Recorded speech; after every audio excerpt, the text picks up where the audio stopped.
Okay, and we're live. Super. Nice to see everybody. Okay, I will give it a moment and let everybody join. If you are with me from the beginning, just say hi in the comments. If you just tuned in, say hi. We're gonna start shortly. We're talking about the nervous system blueprint for healthy relationships and deep emotional safety. Okay, I'll just give you guys a minute to join in and make yourself comfortable and maybe get your questions ready.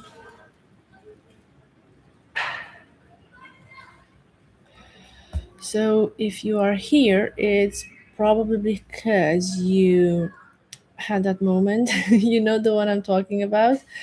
Um, Maybe you walked into a room wanting a normal conversation, and somewhere between hello and the third sentence, the air completely changed, and you got that feeling in your chest, and then your voice started to wobble. Maybe you started to talk faster. Maybe you felt that you need to shrink yourself as you see that your partner's energy also shifts, and you kind of recognize the pattern. You've seen this all too many times, and it's a bit too familiar. And as you're talking, you realize that you are both in two completely different places. You're both somewhere else entirely. So what's happening? You know, in between the dishes, the schedule, and some relatives, the fight kind of breaks, and your nervous system is just feeling the threat. You automatically feel like you should back down and make yourself smaller to keep the peace. And what nobody tells you is that you can access this kind of moments with curiosity and empathy and logic. It won't really work if your nervous system is dysregulated. Logic will all the time be defeated by emotions. As much as you try to explain something with rational arguments, if you are afraid of it or if it gives you an anxious state of mind, it's not going to make any difference if you rationalize it, if you explain it, if you draw it on a paper. I'm sorry. So even if in theory you know what to say, your body won't really let you use those tools unless you feel safe enough to bring them out into the present conversation. So, this is what we're going to be talking about today: your nervous system and the blueprint for a healthy relationship and a deep emotional safety. Because when it comes to love, it's not just emotional, it's a whole physiological process that goes on, and you need to feel safe within the relationship if you want to grow, if you want to heal, if you want to express yourself. So it's not just about your partner being the problem and triggering you. It's also about the way you see the situation and the way you react to it. So let's look a little bit at what is happening underneath the surface, because everyone has arguments. We all have it. However, when you do have an argument, your brain is constantly scanning for cues of safety. Am I safe in this argument or not? A cold tone, a withdrawal glance, a delayed text response, these seemingly small things can trigger a huge psychological response within us because we perceive them as unsafe. It's called neuroception, your body's automatic unconscious system for evaluating whether people or situations feel safe. If it feels dangerous or life threatening, your brain will flip into survival mode, and no amount of ration or logic will bring it back. And from there, you're not connecting, you're protecting. You're no longer acting, you're reacting. The protective response might look like you're shutting down. You can snap at somebody, become aggressive. You can also withdraw and just be smaller, or get louder, raise your tone. You can over apologize to keep the peace if you feel like you've said something and the answer was perceived as a threat, or you interpret it as this conversation is no longer safe. You will over apologize and try to brush everything under the carpet so it will be all good and nobody's gonna get hurt. Not because you're bad at communicating, but because your nervous system is doing exactly what it was designed to do: keep you alive. And as much as we want to, we cannot always control the way we react. And I say this because a lot of the times we don't do the work that is needed to be able to identify the patterns and redirect them. So we all know about the trauma responses when we feel that we are threatened. Okay, there's the fight, there's the flight, the freeze, and the fawn. A lot of people forget about the fawn response, and we're gonna look into that because it's just as important as fight or flight. Fight, we know it. The sharp questions, the cross examination, the your body screaming, "Are you there for me? Do I matter?" When we're in a fight response, we tend to check everything. We want to move, we want to run away, we have a difficulty calming down. When we freeze, we shut down. Okay. The body is there, but there's nobody home. Freeze is what the body reaches for when fight or flight are both unavailable. We shut down, we disconnect. It's like we're not there, it's just a carcass. There's nothing else inside, nothing that can happen will hurt me. Fawn, on the other hand, is the first thing we go to, and that is the over apologizing. So if you're in an argument with someone, you perceive it as being unsafe, the first thing your brain will try to do is calm the situation down. Fawn will as pleasing as possible, agree to everything, even though you don't agree with it. So the temperature in the room calms down, and your body decides that safety is more important than truth.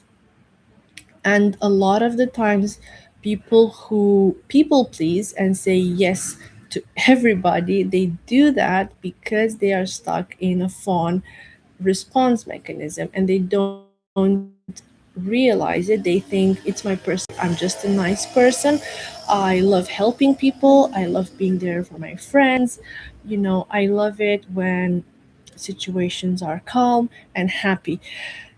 Yes, but if that makes you miserable afterwards and you agree to things you normally and usually do not want to agree, and you put everyone first because you're afraid of consequences and you're afraid of arguments, you're in a fawn response. And the thing is, a dysregulated nervous system cannot solve anything because you're not going to be thinking very clearly when your main priority is to be safe. The part of your brain responsible for reflection and perspective and empathy and creative problem solving, they're not online. You will not find them. So this is why just talk better, just communicate better fails. The communication is not the problem. The state of your body and your mind trying to communicate is the problem. So you need to feel safe, and your body needs to feel safe for a good communication and the healthy relationships. So research tells us that when your nervous system senses safety, your body opens up. Okay, your tone softens, your shoulders are no longer tense, you have a deep breath, inhale deeply, you can stay curious, you can stay present, you can explore. When it senses danger, automatically our body moves into a protective state. And over time, this creates cycles of emotional distancing or overthinking, or we can be hypervigilant. That is, when we start to have problems within the relationships. At times, it's a sign of chronic dysregulation. It's not a sign of that relationship is no longer a good match for us. And let me know in the comments if you have any questions or if this resonates with you till now. So, when we do not have this emotional safety at the nervous system level, intimacy will feel overwhelming, uh, pressure, unsafe. You will pull away or you will seek closeness, but you will feel anxiety. Every disagreement and your body will automatically tense. And your nervous system will stay active and interpreting the relationship itself as unsafe, and it will continue to scan for clues to prove that is not a good idea and it is unsafe. So, the missing key in this particular situation is co regulation. One of the most important aspects of a relationship is co regulation because it takes two people to tango, and co regulation is the ability to soothe one another's nervous system through the presence, through the tone, through attunement. You can feel when it's happening, and one partner should be there for the other to create a safe space to quietly send the message that it's okay and the tension is not needed. A quiet sigh can signal that the tension is easing. Eye contact that lasts just a moment longer than before, and something inside you can make you feel safe.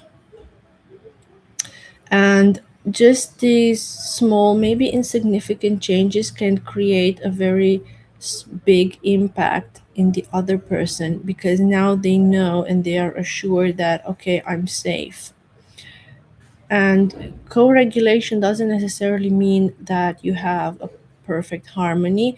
It means that even when stress arises, there is a way to deal with it, and you can share the rhythm and return to each other again and again, even after disconnection. So, when you have that warm attunement and that wonderful safety created, it will automatically lower the cortisol. So it will lower your stress levels, it will strengthen your immune system, improve your sleep. Because let's face it, if you have something on your mind, or if you feel threatened, if you feel unsafe, it's very happy to stay present and to relax. increase your long-term emotional resilience. Sorry, I was going through the messages, and from time to time I will stop to read your comments and any questions. I might miss them though.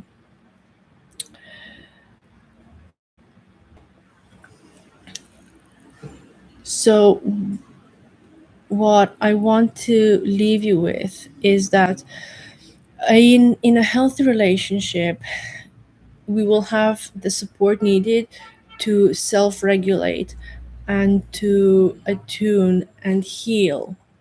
And we can learn how to co-regulate if we have a partner that makes us feel safe, if we have a partner that understands us and is willing to accept and grow with us and offer us that support. It's very important to learn the signs, identify them, so then you can calm your body down, calm your mind down, and have a better connection with the people around you. You don't get better at conflict just by using kinder words or following a script. You get better at conflict or at dealing with a conflict when you calm your can stay open and you can actually hear each other instead of accusing or throwing words out that you will later regret. So, some of the signs that you want to be looking for are shallow breath, maybe racing thoughts, emotional overwhelm, the urge to shut down or escape or attack. It doesn't have to be physical, it can also be verbal. And if you see these signs, it's best if you choose to pause before reacting.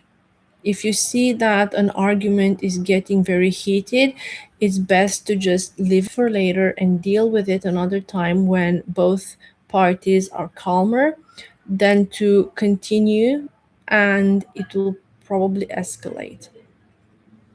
If you see that your partner or yourself are in a state of mind where clarity is no longer there, it's very detrimental for the relationship to continue thinking that we're just going to get to the bottom of it now and we're going to find a solution. You cannot find solutions from a dysregulated nervous system. You cannot find a solution if your partner is shutting down or if your partner is stuck in a trauma response they don't want to be in. So, how do we build our co regulation toolkit so that we can tackle the hard days? Again, talking with a calm, soft voice. If that's not possible, go for a short walk, leave the room, do some grounding exercising, do some breathing exercises. You can do this together if you want, you can do them separately, whatever works for you. Have an agreement between each other that, kind of like your safe word. If any of you feels overwhelmed or feels that is too much or that they need a rest, say it, name it, state it. Don't think that your partner will be reading your mind and they will know exactly what to do. At times is not really the case. So having the freedom, the possibility, I don't know how to say it, to just state the things that you want. Say it. Say if you're being triggered by something, you know. Again, your partner might not know it, but for you it might be a big thing. Making eye contact, for example, some people see it as a good thing, but for other people it can really be a trigger. So communication is the key, and having a partner that understands these things is essential. These small practices will send you a very powerful message that your partner is not your enemy, and you will then want to stay connected even when you're hurt or when you are angry. And take these practices outside of the conflict zone. They are not just for when things get bad. Co-regulation, it's not something you do in the middle of a fight and then that's it. It's something that we need to build up in time before things start to fall apart completely. So your nervous system knows what safety feels like when things get hard. And again, it's something we need to be used with, just like we spoke yesterday about seeking peace. And then when we have peace, we feel anxious, we feel scared, we feel like something bad is about to happen, and then we're searching for conflict. The same thing happens here. You have to start small, sit in silence together, practice meditation, practice deep breathing, share your stories, tell your partner, this is triggering me, or this is too much for me at this moment. The more you experience safety, the more you can talk with each other, and the more open you can be, the more your nervous system will learn that it's possible to be safe, it's possible to heal, and it's possible to enjoy a healthy relationship. And as you are doing this, you are also rewiring your brain, and you're teaching your brain new pathways and new ways of reacting to problems. So when one partner moves towards fight and the other side into freeze, that's the loop. The first partner reads the freeze as a rejection, which makes the fight louder. And then you move deeper into freeze, which means you're more disconnected and you're more distant. And then the other side gets even louder because they're thinking, you're not here. How can I break through to you? And if you find yourself in this situation, there's no need to get even louder. What needs to be done is when you notice this loophole, name it. Name it out loud. I think we are in this loop. I feel that I'm very activated. I feel you're disconnected. The act of noticing things together shifts both your nervous systems from threat to awareness. So you're moving slowly both together towards safety. And awareness is that door to safety. The moment you look inside and name the things, name the feelings, acknowledge them, and go over them together. What happens if you're never safe? If no one ever taught you how to co regulate, of what feelings feel like, this work might feel awkward or at least impossible at first sight. Many of us grew up in homes where stress was handled with silence or blame. Emotional safety wasn't really modeled, let alone taught. So it's very hard to navigate a road you've never been on. But that doesn't mean there's something innately wrong with you or that you will never be able to regulate or learn how to co regulate. It's like a muscle that you have to work and you have to build. And the beautiful part is that when you start doing this work, when you start regulating your nervous system and you start co-regulating with your partner, you're not just healing your relationship, you're rewriting all the patterns that have been handed down from generation to generation. You're teaching your body that bonds can be safe. You're building the blueprint for a deep emotional safety that you never got as a child growing up. And the more attuned you are to your partner, the more attuned you're going to be with your kids and with yourself. And it has a whole ripple effect that you will then see in every aspect of your life. It's not just in one way, in one thing. So I will leave you with this. Love isn't about avoiding stress, it's about learning how to meet each other halfway. When you don't understand your body responses to closeness or conflict, you stop um, fighting the pattern and start telling the system underneath it.